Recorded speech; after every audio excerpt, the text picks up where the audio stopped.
This is Sizzling, powered by Fit to Be Trained, coming to you from the Deep End Broadcasting Network studios in the lovely Virginia Beach, Virginia, in the United States of America. You can find this program on deependbroadcasting.com and subscribe to this network's YouTube channel, Deep End 757 Broadcasting.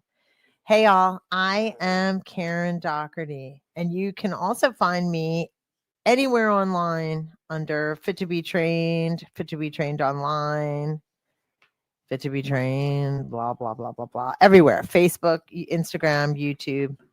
I won't bore you with all that. But what's up, Steve? Good morning. I have all your website stuff on the screen now. Okay, cool. Thanks. So they can look at that. Thanks. Because it really is kind of simple. It's just Fit to Be Trained and it comes up.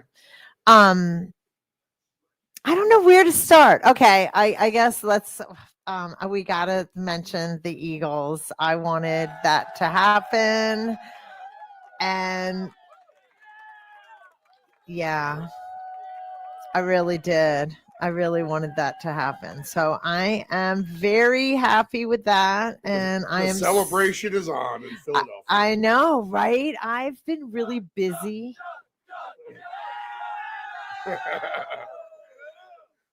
There was a part of me that was like, man, I wish I was in Philly. But you'd have to be young, I feel like, because that is a party city. And I don't know. Yeah, I'm too old. I wouldn't have fun. It's the streets are crowded. People are shooting fireworks at each other. They're stomping on the hood. Is there a parade? They might be just showing the bad stuff. Friday's the parade. Because we've got the mummers, man, and there's nothing. I wonder if the mummers are coming out. I can only hope. The mummers are so great, and I can only hope they'll show up at the parade on Friday. That would be great. But yeah, even when I was young, it's rowdy when we win a sports event. So even when I was young, I think I stayed away. It was fun to go into Philly, into the city for a St. Patty's Day. I'm Irish, but it was a drunk party fest, make out with everybody fest. We're 1 month away from St. Patrick's Day. Can you believe that already? I mean, that was a yeah, I know. Can you believe it? People talked about how fast or how slow January went, but if you look at it now, February is flying by. We're about halfway through February. Valentine's Day in a couple of days. Yeah. And then March 17th, right around the corner. And really, springtime is here. You wouldn't know it with the snow in the air this afternoon. Valentine's Day is Friday. Oh, goodness. Where does the time go? St. Patty's Day, that's my father and my son's birthday. Pretty proud of that. And we are Irish. Oh, really? That was my grandfather's birthday. Yes, we are Irish. Well. And even my kid was like, damn, thanks, Mom. It's a good day to have a birthday. I'm like, yes, it is, son. Yes, it is. You're welcome. Today, I wanted to talk about motivation and discipline and the difference between and the similarities and how I have it in some areas and I struggle with others.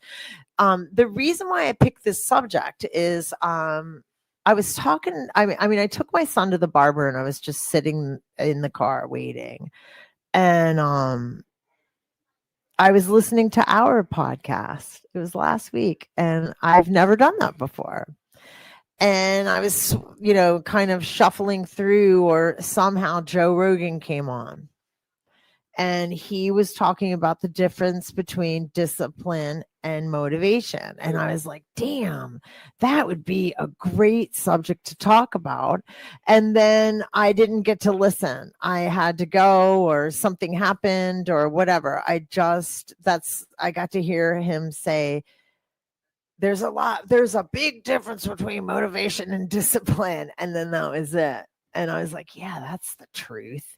So that's what kind of got me thinking about it all week. And I was like, man, that is really a good subject to talk about. And I want to talk about the definition first. Let's do it. Let's keep it simple here. The definition of motivation is the internal drive or external incentive that spurs you to take action. It's the reason behind your actions, desires, or needs. So now let me jump to the definition of discipline. Discipline is the ability to stick to a plan, routine, or set of rules regardless of how you feel. It's about consistent action and self-control. And both of them I have, and both of them I don't have. And I think that stands for every human that walks the earth. But I found it interesting because it made me really think. Like I said, I didn't get to hear him talk about it, but it is pretty basic. Like motivation is going to make you say, okay, I'm in fitness, so of course I'm going to go to the workout thing. But I hate to use that because everybody would use that. But motivation is like, I'm in the mood to go to the gym today. Or I'm sorry, I'm going to go to the gym today. You're motivated, you're ready to go, blah, blah, blah. Discipline is when you don't want to go and you go anyway. Yep. And I often want to go. I'm lucky. I do often want to go, but I often don't want to go. And sometimes I give in to that, but sometimes I don't. And that's discipline. So I do feel like I'm a very disciplined person, period. I kind of always have been. And not just with working out, just I find life to be easier if I'm organized. Maybe I would call it, am I disciplined or am I organized? Well, I think you get satisfaction when you stick to your discipline. Overall. And like you said, if you don't want to go to the gym and you go anyway, 10 out of 10 times, you're going to be happy you went after the fact. Always. I'm in recovery, and sometimes I go to meetings and sometimes I don't. But one of the biggest things with that is they'll always say that when you don't want to go, you always get something out of it. And it's really like that for the gym or kind of anything we don't want to do. Often going to church. I can find reasons to skip church and then I go and it's really, really good, or not go to work. Like I don't have that choice because I have my own business, but I go to work all the time. But, you could maybe not go to work one day and that's a day that you would, because I think of the old bar days or the restaurant days, you don't go to work you go to work and you didn't want to go and you make really good money. Right. That's what I've had those too. Sorry, I struggled with that one. I stuttered, but that's what I meant back when I was younger, and I'd be like, oh, I don't want to I've literally had nights when I did the hockey, like, same old hockey. I really don't want to go. Yeah. But it'll be done in 3 hours, 4 hours. Right. And it'll be fine. And then I go, and then they're like, Steve, there's a 150-person private party here. And you're like, oh, that's good. I'll be busy, which is fine because I'm here to make money. If I'm here to make money. Right. And then you walk out with like $500, $600 more in your pocket than what you planned on. I know. That's a lot of money too. Yeah. I never made that bartending ever. I hear people talk about it, but I didn't bartend here in Virginia Beach either. I bet you it's really because it's such a tourist town. Kind of would be fun. The good thing about mine is I always had the corporate events wherever I was bartending because the baseball or the hockey team would host, company X and, they'd bring 50, 60 or 100 people or whatever the case was. And if they liked you and they were having fun, they were all tipping along the way. And then the big boss at the end, as long as you're kind of smoozing him and taking care of them, he or her, you probably made tons of money. They would kind of like double it. No kidding. Now remind me where you worked at the stadium for a long time, didn't you? Oh, yes. Yep. Fun. I did the ballpark and the hockey arena and all the concerts. And that's right up your alley. For many, many what years. What a great job. Good for you. That was probably fantastic. The stories you could tell. The stories I could tell are immense. I do miss it, but it would, I don't know if it would necessarily be harder. I mean, I still miss it to this day. The money, if I could just have that job and do this podcast, then that would be great. I know, right? Like I enjoyed my first job, I went to college and I was a drafter and I loved architecture and all that. And then believe it or not, I got sober and I started working in the bars full time. As soon as I got sober, because I was like, damn, I can come in here and make some serious cash and not party my ass off, And so I had a really good time. I did that for years, and it wasn't just about the money because I made good money, but it was really a lot of fun. And I made a lot of really good, solid friendships that I still have to this day from those days. So that would be discipline. Going to work in a party scene and not drinking. Yes, that would be. There were times where I, because I wasn't always in sobriety when I was working I worked in bars part-time pretty much my whole adult life. Because you start when you're going to college, then you get out of college, and then there's times that you can't, but then you do it on the side. And then there's times I didn't need to because I made enough money, but then there were times I didn't. Then I had a baby, then I did it on the side. So sometimes, you have to have discipline in certain jobs, and that would be one of them. Okay, sorry, I'm getting off track here. Okay, so the source of motivation, it can be intrinsic, coming from within, in other words, like personal satisfaction or a passion. So for me, fitness is a passion. So I'm pretty motivated. Intrinsic, coming from external factors like rewards or recognition. So yes, motivation, like, going for a bodybuilding competition. I did that once in my life and it was so cool because what did you want? You wanted I was motivated by winning. That was really fun. I think team sports, you would know that from rugby. Yep. You're motivated to win. The nature of motivation can be fleeting and vary from day to day. Isn't that the truth? It often relies on emotions and circumstances, and that would be a big one for me. How are you feeling that day? That falls into discipline as well. And an example would be you might feel motivated to go for a run because you want to improve your health or because you saw an inspiring fitness video. Yes, motivation, I would say, is always the end result. You're looking for the end result, but then discipline is as well. So let's go over the source of discipline. We already did the definition. It's of the ability to stick to a plan. So the source, it comes from self-regulation and the establishment of habits and routines. So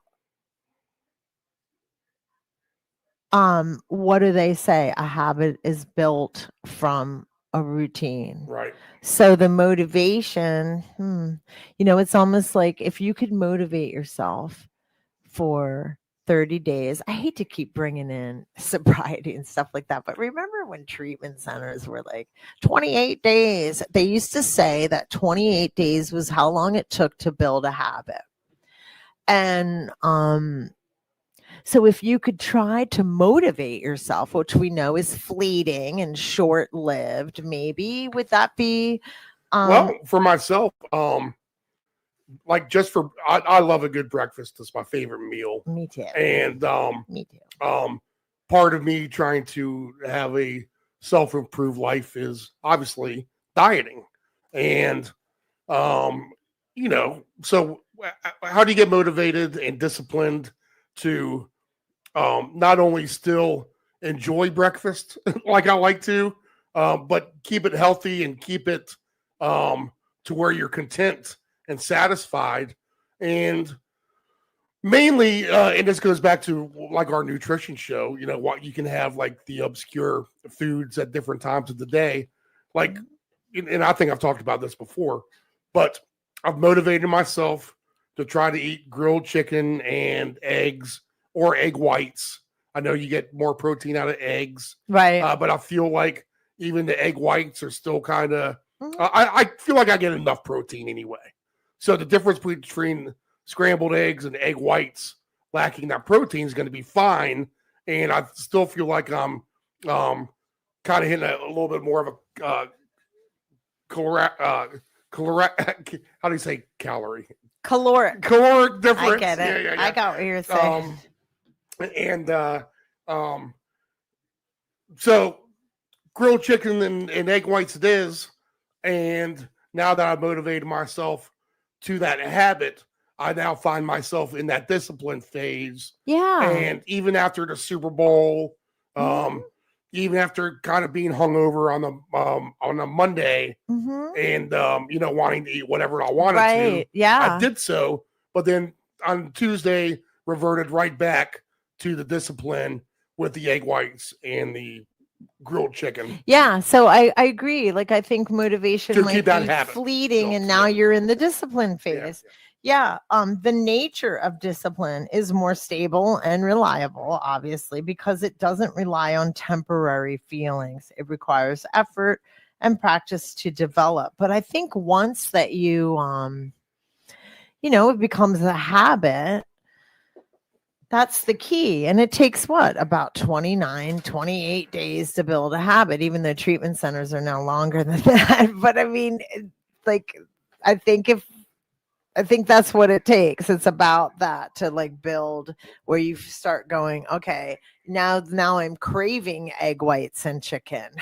Right. And, an example is you may not feel like running on certain days. I never feel like running. I don't even know why this is. Of course, they use this as an example, but you might not feel like running on certain days, but discipline is what gets you out the door and running because you've committed to a routine. So I wish I would have come up with anything. This cold weather makes that discipline tough for me. I'm never disciplined or motivated to run ever. I have to have a coach that tells me to do it, or that's another thing I want to add in. You don't want to pick things that you set yourself up to fail. Some things you have to. I agree. Like, I'm never going to have running on my list. That's never going to happen because I'm never going to do it. I don't like running. I would pick like working out or some sort of, other routine. Me for going to the gym and meeting. I like group fitness, or my big, believe it or not, I wanted to mention this because people might find it surprising, but people might also relate to this. And I'm almost a little bit ashamed of it. I am a Pilates trainer, and I teach Pilates Reformer, and I teach mat. And mat classes I participate in because I'm the teacher and it's group fitness. And so I'm doing my mobility and I'm doing all those good things for myself. Pilates Reformer, the Reformer is a piece of equipment that the person lies on and does, and I tell them what to do. So I don't really have to participate. And so like today I have 5 clients. And so I'm doing 5 hours of training Pilates specifically today, and no classes. So I'm not doing any of it. And when I'm done work, I don't get on the Pilates Reformer. That's the last thing that I want to do. And so because it is my job, even though I believe in it and I'm passionate about it, and I know how good it is, and I know that it's wonderful. It's easy for me to sell because I know how good it is. Do I do it? Not as much as I should. I'm so embarrassed by it. It's kind of something that I'm a little ashamed of. So it's like, wow, I'm glad I'm saying it on a microphone. But I took this challenge with the new year with a master trainer that has his own kind of little club going, and he was doing 100 days. You could pick anything. Like, you could pick anything, and you could pick, I'm going to eat broccoli every day for 100 days. It's just a group. I thought, oh, this will be a great thing for me. I'm going to get, and he's a Pilates trainer too. I'm going to do 5 minutes. 5 minutes is all I asked of myself of Pilates on the reformer every day for 100 days. They're probably on day 50 now, and I did it once.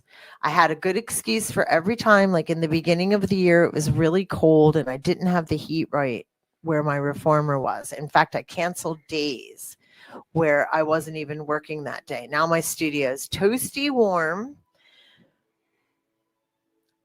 Ask me if I've done it. And maybe me telling on myself right now will help me do it. But I just want to say that I don't feel like I'm failing. I'm not setting myself up for failure. I'm just a little disappointed in myself. So sometimes motivation and discipline aren't enough. Like, I thought to myself, what would I do if it was really life or death situation where I really had to get on that reformer every day? It might be that I'd have to hire someone. I've had to hire trainers in the past. It might be that I'd have to ask for help. So I thought about that. I was like, it all kind of ties in. And if you can't do something yourself, ask for help. Whether it's anything, like eating right, exercise. There's got to be other things that we could pick. I know that this is more of a fitness show, but there's even other things that people need motivation or discipline for. Together, motivation and discipline can be a powerful combination to help you achieve your goals. When motivation wanes, as it often does, discipline helps you stay on track and maintain progress. So I really think they go hand in hand, but they also are totally separate. And without one, you don't have the other. Like, motivation will get you started, where discipline will keep you going. I was listening to YouTube over the weekend. I like going on YouTube, and I was probably on there with us at first, and then I went over to something else, and then you kind of fly all I don't know about you, but you're all over. It's kind of cool. YouTube is so fun. And it was a personality thing, and it was an FBI or a CIA or one of those guys, and he was like, discipline came up, and he talked about how people with discipline tend to be more regimented, right? Or discipline, or so it breeds a little bit of trust in others. And I thought that was interesting for somebody like in that career to say. Like, if somebody's very disciplined, it breeds trust. And I thought about that. I was like, that's probably true for a lot of things.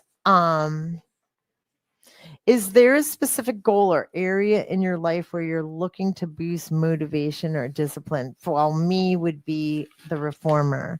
And the Pilates reformer, for those of you that don't know what it is, it's a piece of equipment that really helps with mobility and strength. And I enjoy weight training a lot. I love it.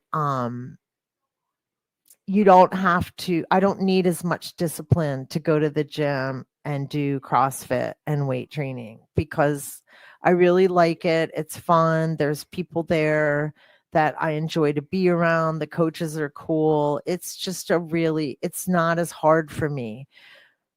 here, the career that I chose to do for a living is the hardest thing for me to do. So I'm kind of glad that I told on myself here. And maybe I will, now that my studio is nice and toasty warm, I can't use that as an excuse, that 5 minutes a day.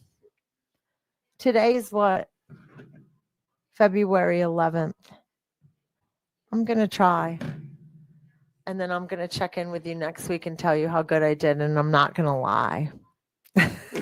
Because what was fun about this group, the reason why I thought about joining this group this year, and obviously I'm out, and actually this group is so nice and cool that if I said, hey guys, I want to join in, what day are you on? I want to do the last 40 days. In fact, I think that's what I'll do, because sometimes I need the help of others, like to tell, like I just told on myself here, that will help me get motivated. Right? That will bring up the motivation. Then I'll type to the group that I originally was going to start with. And I think it was on January something. So they're on day 50, but it's 100 days. So what? I come in on the halfway point, right? Yeah. I can't imagine anybody being upset, because the reason why you are in a group like that is because you need the extra support, right? So I'm looking forward to that. I just solved my own problem. I think what I'll do is go on that site, and I think some people will find humor in it, because what was so cool about last year and what made me want to join this group is because somebody was using drinking as a way. They were going to try and it was so cute because they miserably failed by day 4. And I was like, I totally get that. Here's somebody like me. I would have struggled with that too. I mean, obviously now I don't struggle with that anymore, but there were plenty of days I understand that. Or now there's a lot of ice cream in my house. My son's home. He's recovering from an injury. So every time, I'm eating more ice cream right now. So discipline and motivation go together, but they're an interesting part of our life that we really need to deal with every single day on a daily, and if things get out of control, don't beat yourself up. Maybe just ask for help. Yeah. Yep. Or gently hit that restart button and try to get going again. Yeah, because there's no sense in shame and guilt. That's going to be ridiculous. That's going to be silly and hold you back and maybe keep you unmotivated, right? Like that's just a trick. For 95% of us, you just talked about alcohol. Alcohol, I think for 95% of us, is the ultimate reckoning in your discipline and your motivation. Really? To be honest, at least I think it is. I would agree. I mean, I'm on a different level of alcohol, but I mean, we call, I'm in recovery, and then there's normies. You're a normie. Right. And I do find it interesting when normies, they struggle with it. I literally, it's Sundays with football, and that's really about it. Maybe the occasional Friday or Saturday. But that's enough. That's enough to derail it. Really? Well, I know athletes, when they're in competition, or it's, a lot of the coaches, they don't let them drink at all. Yeah. Bodybuilders, they're not allowed to drink at all. Which is why I never did it until I was in my 50s, right? Even when I was sober, a lot of reason why I stayed out of bodybuilding was their eating regimen. Oh my God. Before this last weekend, I actually went 2 weeks, and I felt like I was on a roll. So I'm going to try to attempt that again, at least go another 2 or 3 weeks. And what, for drinking? Yeah, I mean, chicken and egg white. No, that I feel like the breakfast is easy at this point now. Right. And I want to say something about that, not to get off of the other subject, but I think breakfast is a really healthy meal, and it's hard to mess it up, don't you? I mean, I guess if we ate too much toast with, too many carbs, but we need carbs. Like what I've been eating a lot is I like 4 eggs, but I've been doing 3 because my son's living at home right now. So I'm just splitting, like paring things down because of the grocery bill, to be honest with you. So 3, 2 pieces of toast, maybe not for me, but I like 1 piece of toast. I don't stay away from carbs completely, with real butter on it. Split an avocado. So he gets half, I get half.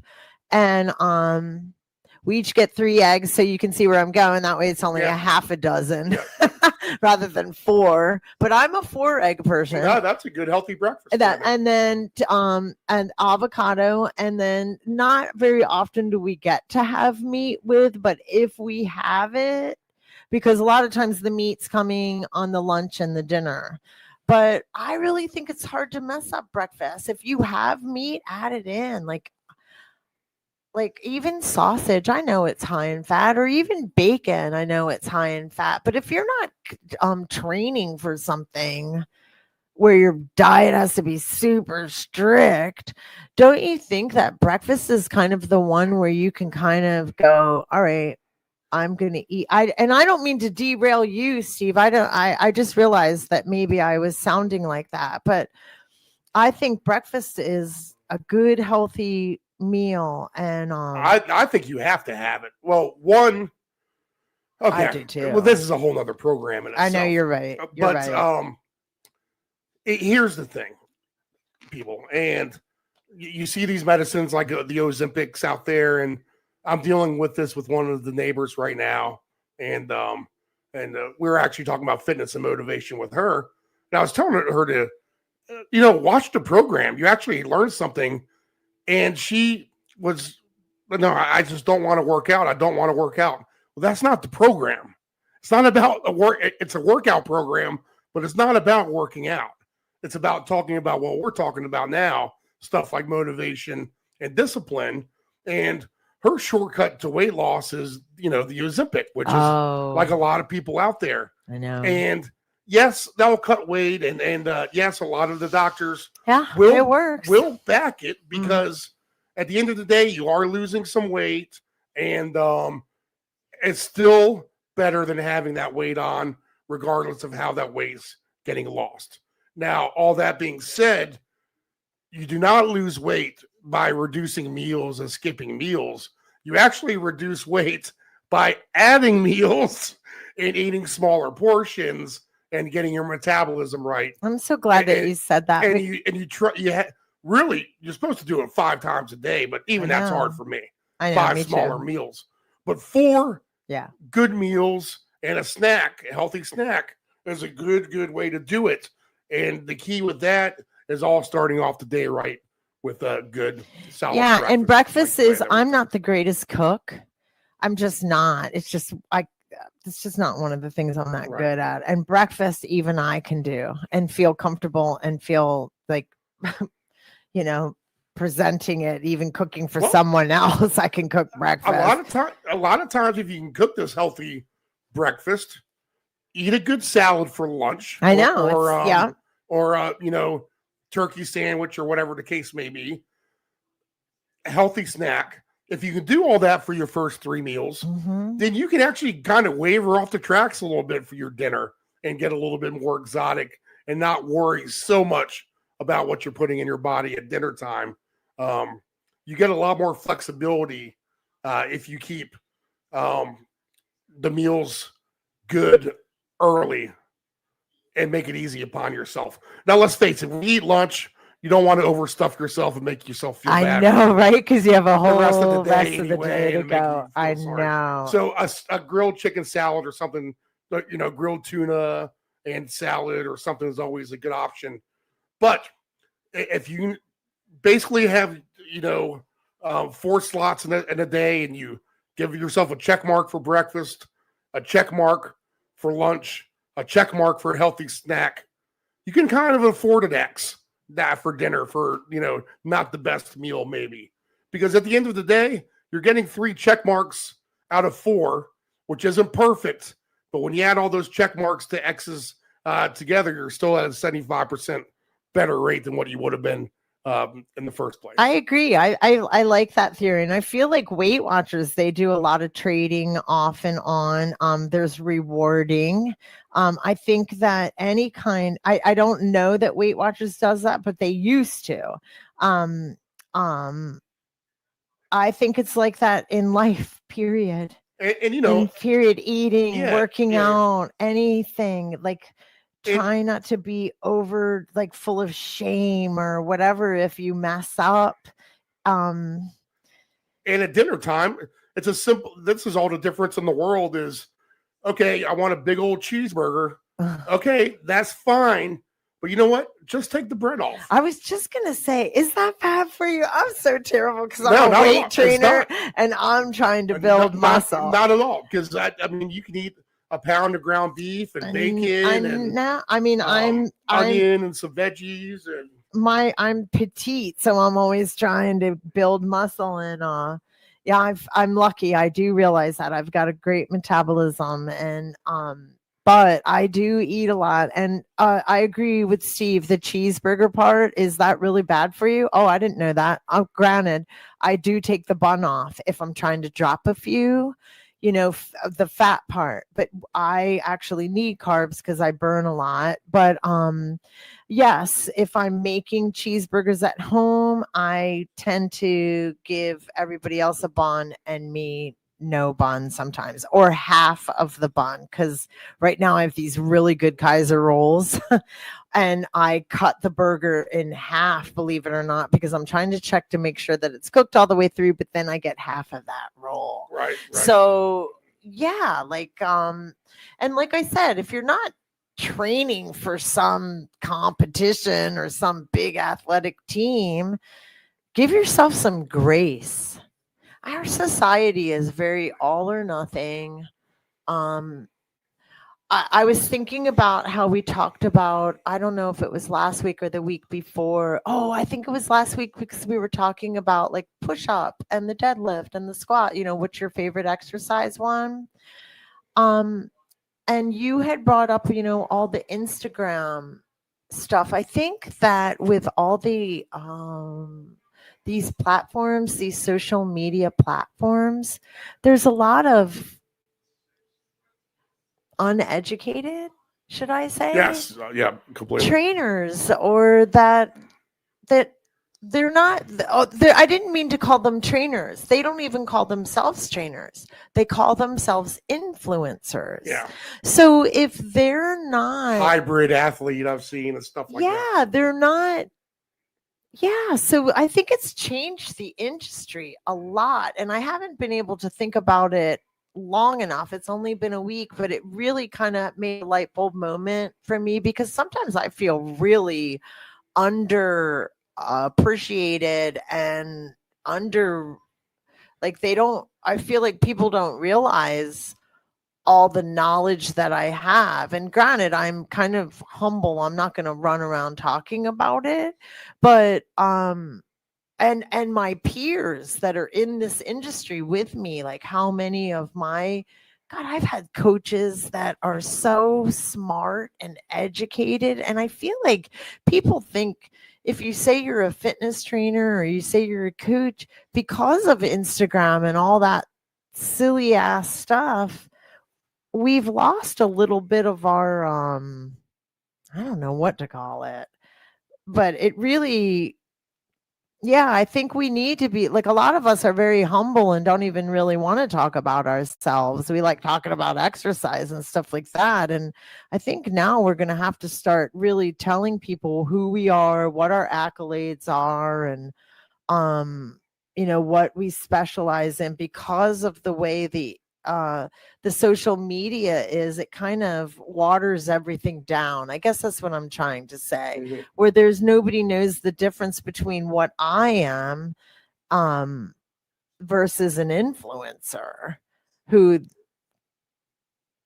the big one is on the exercises alone is the bench press. You know how many people I see arching their back in an extreme motion when they're on the bench press? I thought that we were with their bottom supposed to do that. With their bottom of their back off the bench and kind of like at a full arch. You see it all the time No, people. I know, right? That's not, and you'll see some people, you're like, damn, I thought you're actually really a good athlete and stuff. Now, people will argue that this is the wrong philosophy, but you need to keep your back buried against that bench and your back flat against that bench when you're doing a bench press. That's how you're engaging that chest better. You're not putting yourself in a vulnerable position at the end of the day. And that's just one of the things out there, like influencers. Yeah. How I can tell, look, this person really doesn't know, or they're showing themselves on the deadlift machines because they have those deadlift type of machines now, and they'll kind of go down a little bit, and when they come up, they're not standing tall. I'm not talking about the right over exaggerated arch again. Yeah, but they're not even coming to a complete stand up. You you got to squeeze your butt. That's how you know 11 you're standing. Yeah, right. They get to about 11 o'clock with their upper body, right? Not 12 o'clock, right? And not engaging that full butt core or whatever. I'm glad you said that about the flat back, because Pilates is big on that. We have neutral spine. Yeah, that's right. Yeah, you got to keep that spine buried into the bench and stuff. Right? Yeah, neutral spine, which is obviously neutral, where it's just got the natural curves. And then there's a lot of classical Pilates where you pull your abs in, tuck your tailbone under even a little bit and press that low back. And I often say press. I don't mean that. You're gently, it's not pressing. That's me. That's my personality, is you're pulling your abs in, engaging your pelvic floor, and pressing. No, there's that press again, pulling your spine down onto the carriage or mat. So yes, flat. Then you go into the weight room and it's the same thing. You want to be as flat as possible so the pecs do engage. If you're arched, it doesn't even make any sense. Nothing makes sense arched. Nothing does. Yeah, if you think about it. Nothing. So I'm grateful that you brought that up. But kind of to wrap things up, I'll just repeat, really, together, motivation and discipline can be a powerful combination to help you achieve your goals. When motivation wanes, as it often does, discipline helps you stay on track and maintain progress. So what is the takeaway? Okay, I told myself I'm going to try and do the Pilates Reformer. I'm going to go join that group. So my takeaway would be, if you can't do it yourself, if you can't, ask for help. And I think that's for anything. Like, I'm going to ask that group, if I can come in halfway through the challenge. And I think there's going to be a lot of people that might push back. I doubt it, but a lot of people that are going to crack up laughing and going, I totally get it. Come on in. Because people appreciate authenticity. People appreciate if you're having a rough time on something, who cares? Just say I'm having a rough time. Start from there. I forget what you had said months ago. I loved it. How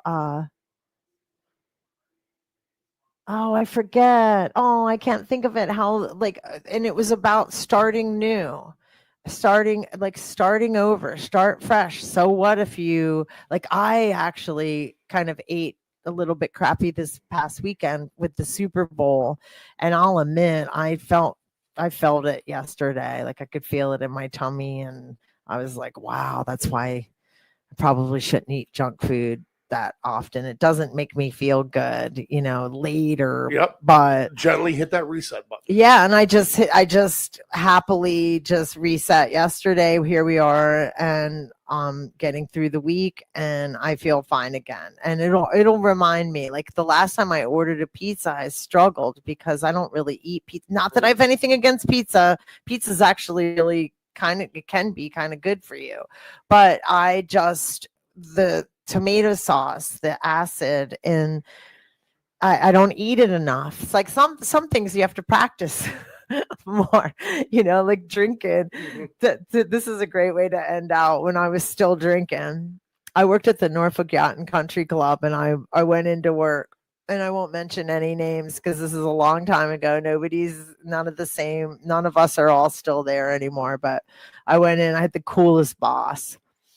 And because no matter what, I came to work. Like there were times I took a cab in because I had been partying all night long and I had a morning class. And I was like, damn, I could get a DUI heading in. But it's exercise. Go in, do your job, leave. It's easier than just quit it. Than canceling, right? But I was like, God, I'm so hungover. And my boss looked at me and she goes, you need to practice more. And I loved it. Or then she was like, you need to drink clean. And I was like, what do you mean by that? She goes, the clear, don't drink, drink clean, drink vodka, drink stuff like that, something so you're not going to be hungover. And I was like, oh, okay. And I thought, wow, what a nice boss, what a cool boss. And she wouldn't have been cool if I hadn't showed up. But I think that's a good thing for me, is because vodka's been my drink of choice to try to drink clean. I'm vodka'd out, man. I'm so sick of it. Right now. Maybe. Yeah, that's a good thing. I don't even want it now. And beer too. Actually, those are my favorites. We know a lot of Michelob Ultra drinkers out there. Yeah, I was one. You want one way to quit drinking beer? Keep Michelob Ultra in your fridge, because you can't drink more than 3 of those. Because one, it's hard to get a buzz off of. 2, you're just like, what am I doing? I'm starting to feel bloated and gross. Really? And then, yeah. So if you want to quit drinking beer, just keep Mich Ultra in your fridge. That's so funny. I did quit drinking Mich Ultra. That was the last beer that I drank. So maybe there's really something to that. Oh my God, that's so funny. That is funny. Yeah, maybe we should end with that. Thanks, Steve. It's always such a pleasure. No problem. Thank you, Karen. Woo! Yay! All right, everybody, have a good week. Have a great week.